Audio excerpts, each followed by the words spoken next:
Were there any other interesting feedback items that you got from people in the UK versus Australia versus India versus the States? That's a good question. The terminology for others. So your loaf pan that I would call, a normal loaf pan in the US, it would be a tin in the UK, or zucchini is called a courgette in the UK. So it's just Oh, wait, what is it called? courgette or courgette for plural.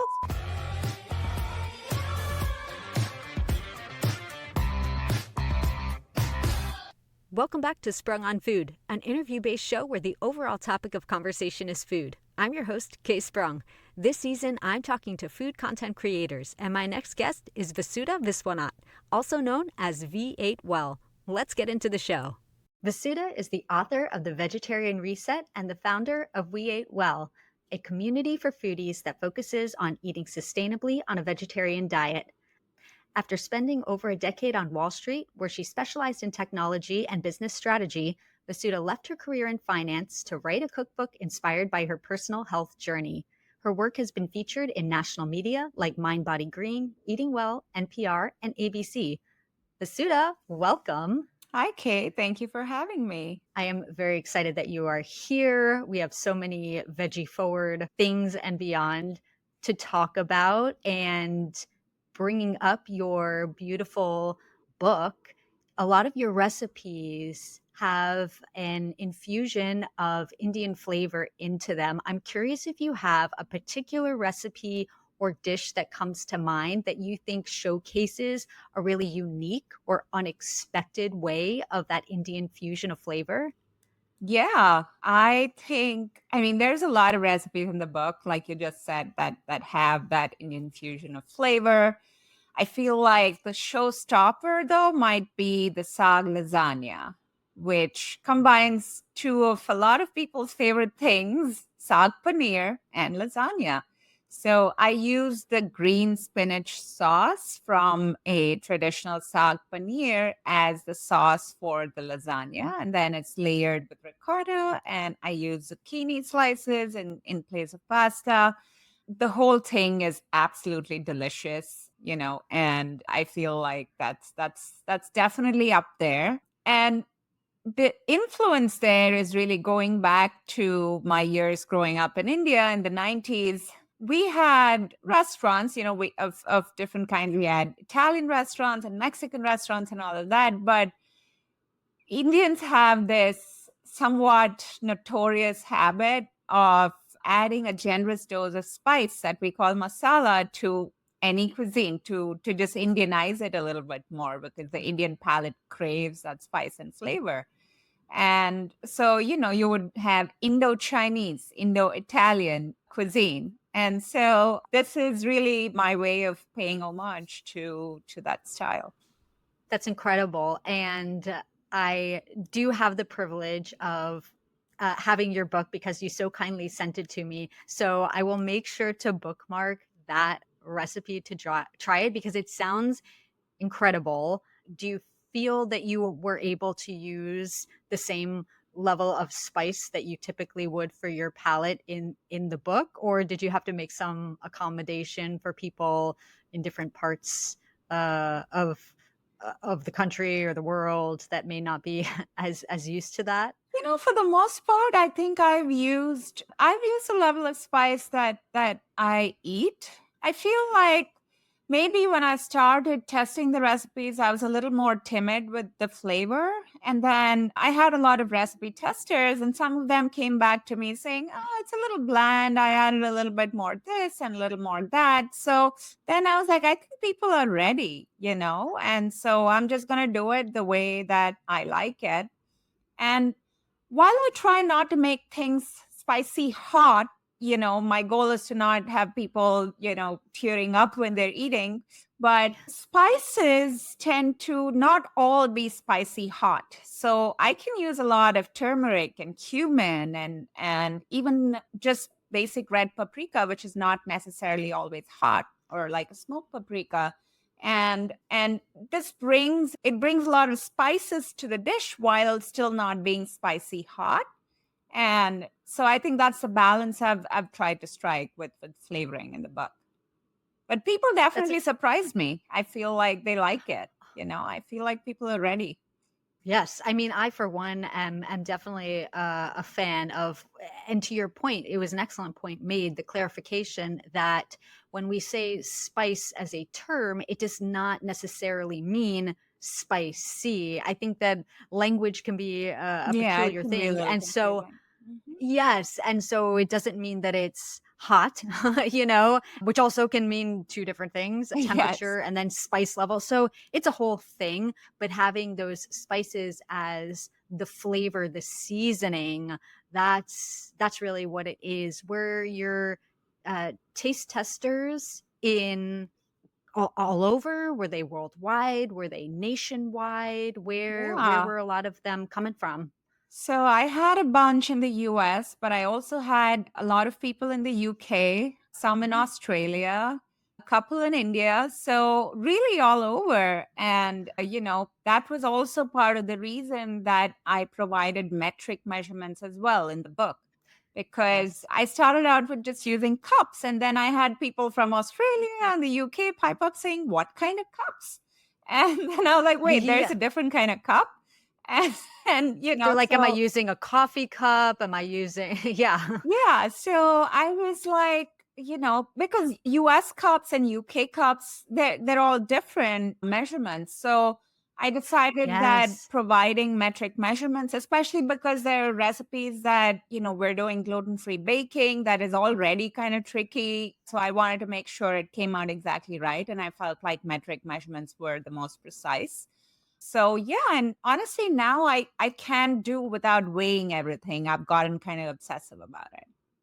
Yes. I mean, I am a baker, so I love a scale, a kitchen scale, and so by weight is usually how I will do things, from the dessert front, but I think that part of the freedom, and maybe you can attest to this, of cooking is that sometimes I feel like a lot of it are good suggestions and guidelines, but there are a lot of lines to be blurred. You have a lot more room to kind of improvise. And if you don't put a cup of mushrooms, but you put three-quarters of a cup, it's really not going to make a huge difference. Whereas if you were to do something like that with baking and use a lot less flour or a lot more flour, it's Exactly. It, definitely it going needs to be to, a lot more precise, for yeah. sure. But I also found that there are all kinds of home cooks, right? There are those that are comfortable and don't necessarily want to play completely by the rules that have been laid out in the recipe and want to make things up as they go. And I'm one of those people. You're clearly one of those people too. But there are also people that are a little bit nervous and want to get it right, and will be sticklers to exactly what the recipe says. So one of the challenges of writing recipes is that you have to be able to get somebody else that you don't know to be able to produce a similar result and like it, right? And I feel like that's infinitely harder than me just if I were to cook a recipe for someone, I would be reasonably confident that they would like it and it would turn out well. But to get them to make it the same way, I think that is really what we are after when we're writing recipes for other people and writing cookbooks. So I think keeping the end user in mind, and there it's really a mixed bag. That was a huge learning for me in writing this book.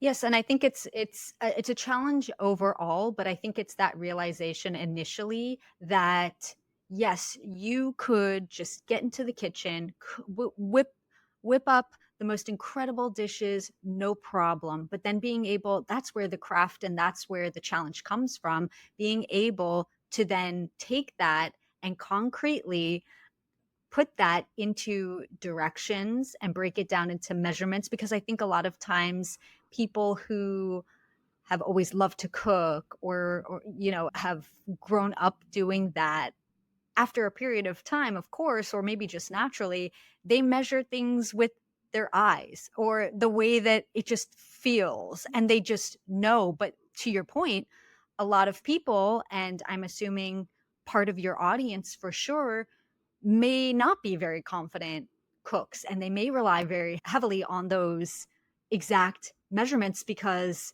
they don't feel as empowered to just go off the rails right away, or they don't know what a half a teaspoon of paprika looks like really without having to measure it. So Right. that's got to be a big challenge, translating what you visualize, what you feel, what you're used to into black and white, right?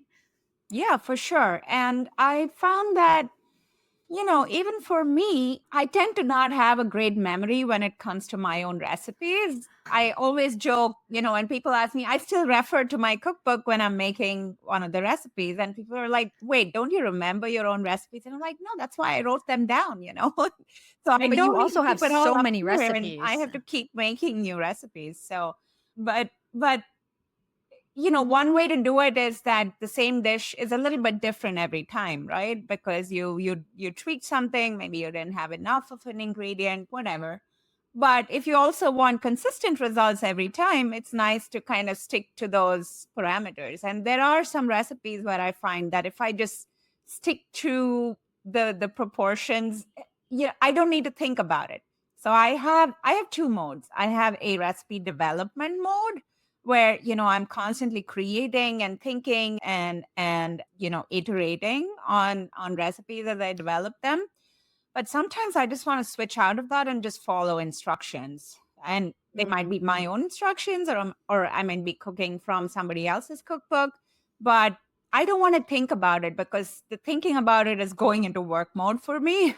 Absolutely, yeah. Sometimes when you're so immersed in what it is that you're doing that is also your work, sometimes you want to be able to switch off a little Exactly. bit. And that's where it is so nice to just look at something. And exactly like you said, you do, well, you said it for you. I will second your notion in that I would absolutely, there are recipes that I have to look at again, because unless you are, I think, working, well, first of all, you have so many recipes in your book. It would be highly impressive if you had every single one memorized. There are people with photographic memory, and bless them, but that's not most of us, because I think unless you are perhaps working in a restaurant and you have 10 items on your menu and you are making them multiple times every single day, that ingrains that so hard into your memory and just everything. And it's also scaled down. So unless it's that kind of a situation, I don't know how somebody could memorize every single one of their creations. I That'd be so agree. impressive, but not realistic to me. What do you think were some of the interesting feedback items that you got, since you did have people from different parts of the world? Were there any common threads aside from or differences aside from the cup situation in terms of the familiarity of the food or taste or cooking methods? Were there any other interesting feedback items that you got from people in the UK versus Australia versus India versus the States? That's a good question. I mean, there were some of the technical points, right? So the measurements were one, and then the terminology for others. So like, your loaf pan that I would call, a normal loaf pan in the US, it would be a tin in the UK, or zucchini is called a courgette in the UK. So it's just Oh, wait, what is it called? courgette or courgette for plural. And the Wow. cilantro is called coriander. So stuff like that, Right. cornstarch, I think it's called corn flour. Even just the starch Yes. is called corn flour in the UK. So little differences like that. And just what people would find in the supermarket. But otherwise I felt like it just depended on sort of the personal taste profile of the recipe tester. Some of them would gravitate towards a more sort of Indian or more exotic sort of flavors. Some of them would gravitate towards, what they know. And Yeah, I think it was really more about, the sort of technical differences, but otherwise I felt like it really came down to personal style. Which is pretty universal. Everybody's taste is so subjective and different. Is your book available internationally? It is. It's available almost everywhere that books are sold. So I think outside the US, UK is probably the one place that you might find it at different retailers, but otherwise Amazon has it globally, and yeah, even in India. So Incredible. And so, to your point about the different terminology, does the book remain the book as it is written or how I have correct. it here in the States, and people just kind of have to Correct. We did not have adapt and figure different that out? editions. It's just the Hmm. same. And because I already took care of those differences, so we didn't need to change anything. Ah, perfect. One less thing to worry about. And I think that the fun thing too is learning the different terminologies of different areas or even regions. I think even in the US, people call things different things even here. So different colloquialisms or things that people refer to in a different way. It's so fascinating to me, but universally can sometimes be a little confusing. Most people do not have a 10-year career in finance and then say that they want to write a cookbook. It's amazing and incredible and inspiring, but I'm curious about what that personal transition was like for you from two seemingly, but you can clarify if they're not that different, but two seemingly different worlds. Yeah, so my background was on Wall Street, but the specific work that I did was what I think of as strategy. So strategy to execution, so I was typically either helping facilitate the vision for some project or coming up with the vision on my own based on, feedback from different stakeholders, but really, my bread and butter was figuring out a way to execute and get to the finish line. And I was often dealing with completely unfamiliar problems that I would have to just research and do the groundwork and really develop my own sort of perspective on it, get feedback from relevant people, but still sort of plow forward on my own.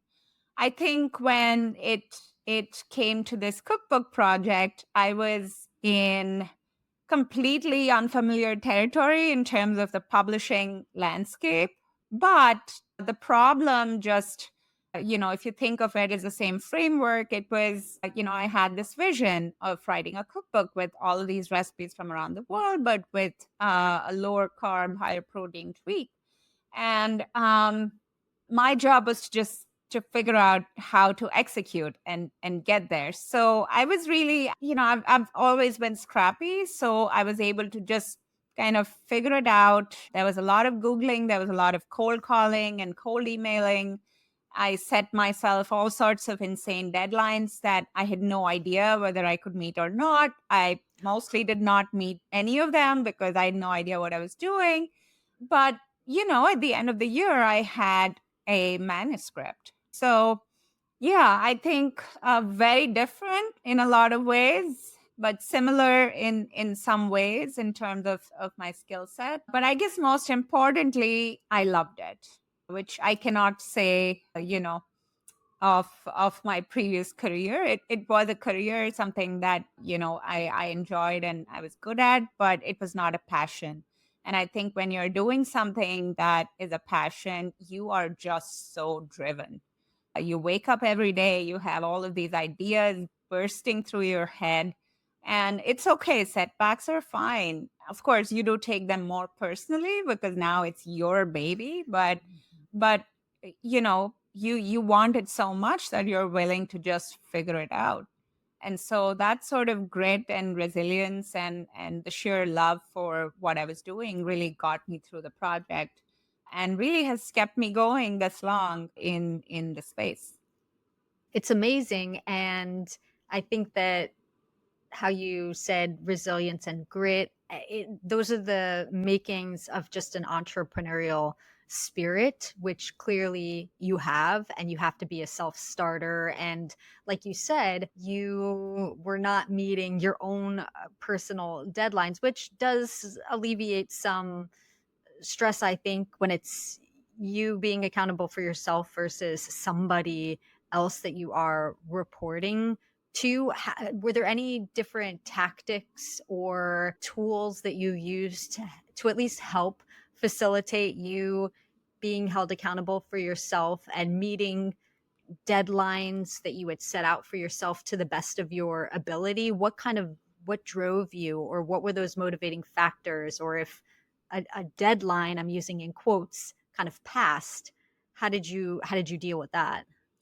Well, I had created a sort of project plan for myself based on what I knew of the different pieces of writing a cookbook. So, whether it was first coming up with the recipes, doing the photo shoot, and then ultimately writing them down, I hired freelancers for photography, for editing, for design.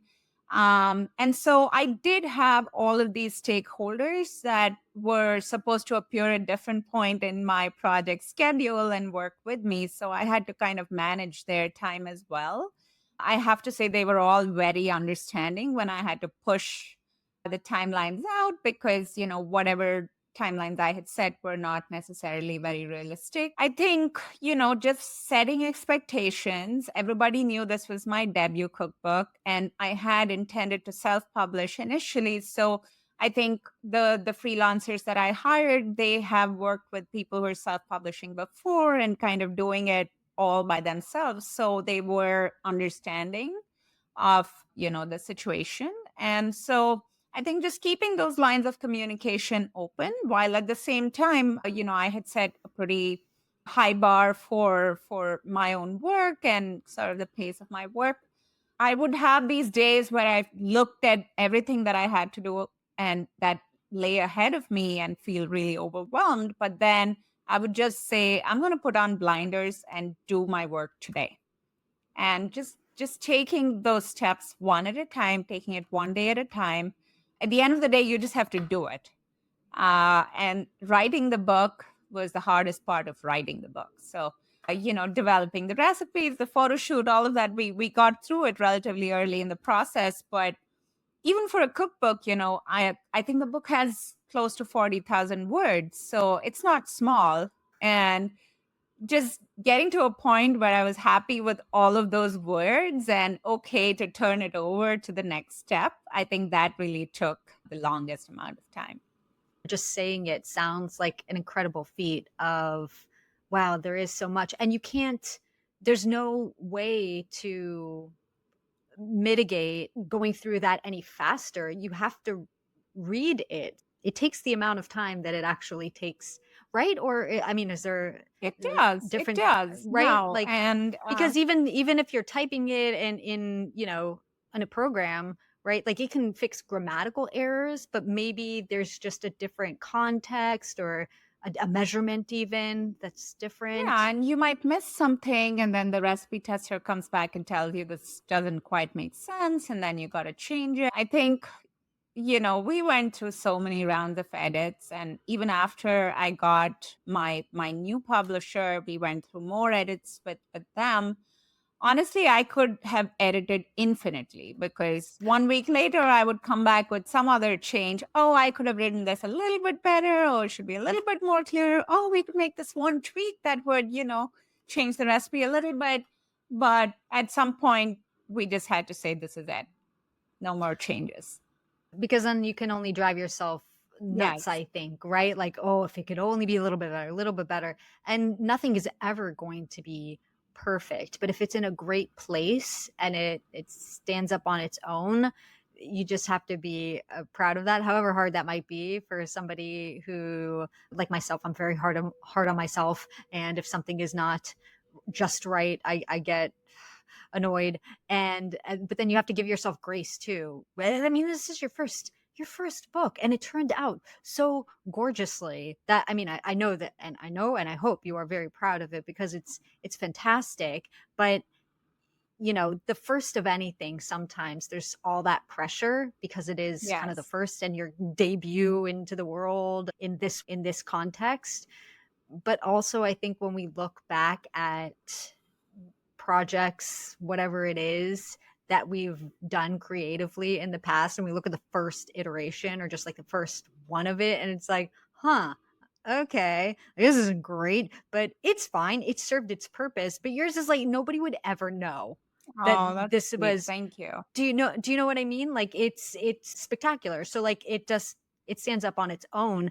I'm curious, you know, like you said, working with people who were used to or were familiar with people who were more self-starters or had written books that were self-published. And I know that you went a hybrid model, so I'd love to talk about that too. Sure. We went back and forth a little bit, and I made sure to choose people who seemed understanding and completely got kind of where I was coming from. And I set expectations that, this is my goal, but it's the first time I'm doing this, so bear with me. And they were fine with that. My photographer, who was brilliant, I found that was actually a tough search because, cookbook photography is, first of all, really expensive. And, a lot of the photographers are very busy, they're traveling.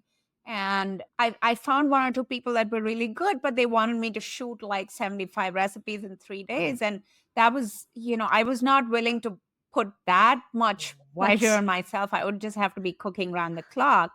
Wait a So minute. it Wait. was, We have to talk about that for a second. 75 recipes in 3 days. And and we're not naming names, but these are photographers that have shot for cookbooks before. Were they bringing in like food stylists and things like that yeah, too? I Or think the where is it up to you? expectation when you have like a cookbook shoot is that you have a stylist and you have maybe one or two assistants and, people who are there to help, right? I didn't necessarily have the budget for all of that. So I was planning to cook everything myself. And I may have hired a stylist, but the way it ended up working out was that I found my photographer, Alex Scheitzman, who was really good. She not only took all those breathtaking pictures that you see in the book, she also helped style them. So it was, I think I learned a lot from watching her work. And we did the shoot over, I think, 7 days, which was more achievable, but it still felt like I was That sounds running a more realistic. restaurant out of Yeah. my apartment. Yeah, I mean, it was so fun. But I think I was also really just running on adrenaline. So when I look Yes. back, I'm like, how did I do that? I'm not sure. But yeah, it was really fun. And yes, Alex, friend to the show, is an incredible photographer and does all of her own styling as well. So you were in excellent hands. And the foresight, too, to say we need 7 days is just so, like I've only worked on one cookbook in my life, and it was a baking cookbook, which of course that the process for that is going to take longer because you have downtime, you have to wait for things. And so, but even that was a very, very tight, hectic schedule. And we were shooting between 10 shots a day, which I had no baseline. I didn't really know what that meant because it was my first cookbook. And in the industry, that is quite a lot. So to even think that doing 25 a day with the other people who were like, yeah, 75 in 3 days, like, of course, sounds. I don't know if there's enough adrenaline out there for that. That's Yeah, that's no, I think that's you need aggressive. basically an entire team, doing Yes, it. And yes. I was not set up to be able to do that at the time. So yeah, so it all worked out. And I'm so thrilled. I think seeing the pictures was really what I think it was the first milestone that made the book come alive to me visually for the first time. So I think after that, I was just so much more energized to finish the rest of the project. As a cookbook, at least these days, especially where photography is so advanced and beautiful and amazing, it just becomes the standard to make sure that there are those beautiful images in there. And also too, from, a marketing perspective, it is, you are, you know, trying to get people to also get this visually, that captures people in too. That's a big part of my food philosophy because, I can sit up on my high horse all day and say, we should all eat healthy. But at the end of the day, food means comfort to almost everybody. And we don't all have the headspace to start cooking something entirely new because it's healthy. So I wanted it to be an easy decision. I wanted someone to be able to pick up the book and say, oh, this looks delicious. I'm going to make it today. And then being healthy is just kind of the side benefit. And that's really, I think, what I try to do with most of my recipes. Really, all of my recipes, they're meant to evoke that feeling, that quality of I want to make this because it looks delicious, it sounds delicious, and it's good for me. So that's really what I was going for. And the images definitely brought out that quality, I think. So it sort of paves the path for that person to kind of feel motivated. Yeah, and in that same vein, a lot of this all stemmed from your own health journey. So I think a lot of that played in part into the recipes that you were developing and wanted to include in this book, right? Yeah. So the book was definitely, it's a passion project born out of my own health journey. I reversed a prediabetes diagnosis using a moderately low carb vegetarian way of eating. And, when I first started researching, what it meant to not eat bread and rice and pasta at every meal, what I found was a lot of, what is kind of the conventional notion of low carb, which is a lot of eggs and cheese and avocado. And I like all of those things, but, not just all of those things and not for every meal. I have a very opinionated palate that craves spice and flavor. And before long, I was just looking for ways to experiment and make it my own. So I started creating all of these versions of my traditional foods, but using different alternative ingredients. And then I realized that really you could kind of tweak most traditional dishes from pretty much every cuisine to, because usually you had bread and rice and noodles. So if you found alternatives for each of those, then it really became all about the flavoring. It became all about the spices and the sauces and the textures and the layers of flavor. And once you had that, you could construct a very satisfying meal. And once I kind of found that magic formula, there was just no stopping me. And that's how the book was born. It all stems from lived experience, which I think is the most organic and pure way of creating a project or product. And that's how a lot of things start, from feeling maybe also there was a void in the space and you weren't seeing things out there that you wanted, and was like, I just have to go ahead and create them. And so you did. And we touched very briefly on the fact that you went with a hybrid publishing model, and that was, hearing this from you was the first time, or learning about you beforehand was the first time that I had even heard of hybrid publishing. Granted, I am not in the book space, so these are very new topics for me, but I'm curious as to why that model felt like the best route for you to go to. Yeah, so just to take a step back, there's roughly three models of publishing today. One of them that probably people are the most familiar with is traditional publishing, which you have a publisher who basically fronts most or all of the money and takes all of the financial risks, so to speak. And so there's a very high level of gatekeeping. So typically you would, not always, but typically you would need an agent. So you would need to find an agent first that would accept you as a client, and then you would have to come up with a proposal, submit that proposal to the publisher, and then if you got a deal, and for first time authors, it's going to take a while to get that deal. um, you get that deal and then you start working on the book, but you have no capital outlay as such.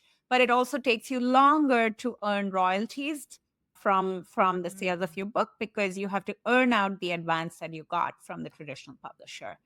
And on the other end of the spectrum, there is self-publishing, which basically means you are your own publisher. And there's a couple of different platforms that make it easy today for you to do that. Amazon has one called KDP. Ingram has one called Ingram Spark. There might be others. But basically, you can, once you create your manuscript in layout, you can upload it to these platforms and generate an ebook, and also, paperback, sometimes even a hardcover based on your designs. So, and you could have a print on demand kind of service, which means that every time somebody buys the book, that's when it gets printed. Or you could send it to a printer, get all of these copies of the book and store it in your garage if you have one. I don't. So New York City, come on so now. I was going clearly with the print on demand service. So that's what I intended to do when I started out. And again, here there's no gatekeeping, right? Because you can do whatever you want. So there's a range of, I would say, how professional a book looks. I would say there is a range when it comes out of the self-publishing process, because not everybody, can afford to hire designers and editors and things like that. In the middle somewhere is hybrid publishing, and it runs the gamut from being, downright scammy. There's a lot of people that are not providing a whole lot of value to actually being a value add. So what happens here is that the author ends up taking a lot of the financial risk and paying for the print runs and all of that, but you also start, I would say, you basically put on your business hat, because it's like running a business. You start earning your royalties right from the beginning, and you get kind of a more even split of the royalties between you and your publisher. So the publisher provides the infrastructure, the know-how, and there is a lot of that in the publishing space, because to really meet the kind of pricing and quality standards that are set these days, the book tends to have to be printed overseas. And there's just so many logistics involved in that, getting it shipped back. The whole production process is very, very technical, and it's going to take decades to learn all of that. So they bring experience and know-how and the production.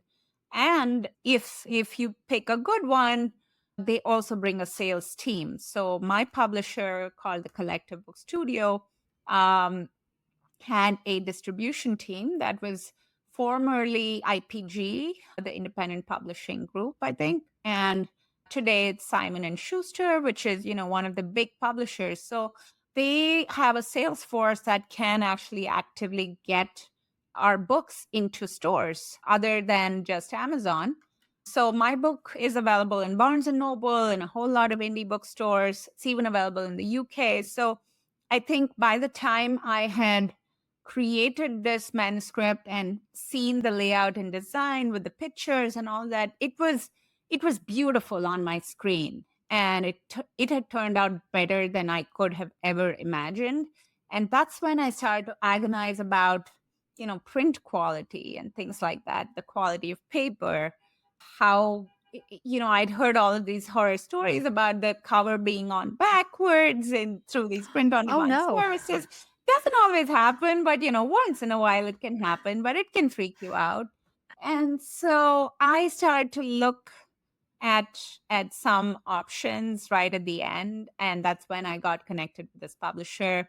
I sent it to them, they loved it, so it all worked out. Amazing. Yeah, that would, oh my gosh, now even just thinking about that. Yes, it's possible for a cover to be put on backwards, but how much anxiety I'm experiencing right now just even thinking about. I don't think it Yeah. happens all the time with all of these reputable platforms. But that being said, you're very limited in your choices for the type of paper and the print quality and all of that, trim sizes, because they have to offer some standard options, right? But when I was able to access a publisher with all of the facilities that a traditional publisher would have, I think that's what really gave me the kind of quality of the book that I was able to get out. And I wanted that. I wanted that coffee table look. I wanted it to be giftable.